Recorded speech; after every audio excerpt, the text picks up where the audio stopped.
Dubai ট্রান্সফারের পুরো amount এখানে আছে, অ্যাকাউন্ট পেয়েছে। তোমার সাথে একটা কথা ক্লিয়ার করার ছিল। শুনছি। আমি সত্যি চেয়েছিলাম তোমাকে ভালোবাসতে, নিজেকে বারবার বুঝিয়েছি যে তুমি বদলাবে, তুমি সত্য হবে, কিন্তু সেটা হয়নি। আমি তোমাকে কখনো কষ্ট দিতে চাইনি সায়রা। ইট ডাজন্ট ম্যাটার কি চেয়েছো না চেয়েছো, বা তুমি কি করেছো। একটা সম্পর্ক টিকে থাকে সততার উপর, আর তুমি কখনো আমার সাথে সত্য ছিল না পুরোপুরি। আমি তোমার কাছ থেকে সময় চেয়েছিলাম, বোঝাপড়া চেয়েছিলাম। আর আমি সম্মান চেয়েছিলাম। বারবার প্রশ্ন করে একটা সম্পর্ক টেকানো যায় না। তার মানে আমাদের সম্পর্কের আর কোনো সুযোগ নেই? আমি বারবার নিজেকে মিথ্যা বলতে পারবো না। যে সম্পর্কে বিশ্বাস নেই, সেই সম্পর্কটা না আমাকে ভেঙে দিচ্ছে। সায়রা প্লিজ। ফাহাদ প্লিজ। ফাহাদ, আমি চাই তুমি ভালো থাকো, কিন্তু আমার থেকে দূরে। কিছু মানুষকে ভালোবাসা যায়, কিন্তু একসাথে থাকা যায় না।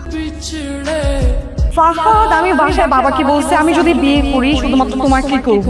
আমি স্ট্রেট এই কথাটা বলছি। বিয়ে ঠিক করছে তোমার ফ্যামিলি? আমার কোম্পানির চেয়ারম্যান আমি এসব। আপনি তো আমার নমিনি হিসেবে আছেন, গ্যারান্টার হিসেবে সাইন লাগবে। আমি তোমার কাছ থেকে সময় চেয়েছিলাম, বোঝাপড়া চেয়েছিলাম। আর আমি সম্মান চেয়েছিলাম। বারবার প্রশ্ন করে একটা সম্পর্ক টেকানো যায় না। তার মানে আমাদের সম্পর্কের আর কোনো সুযোগ নেই? আমি বারবার নিজেকে মিথ্যা বলতে পারবো না।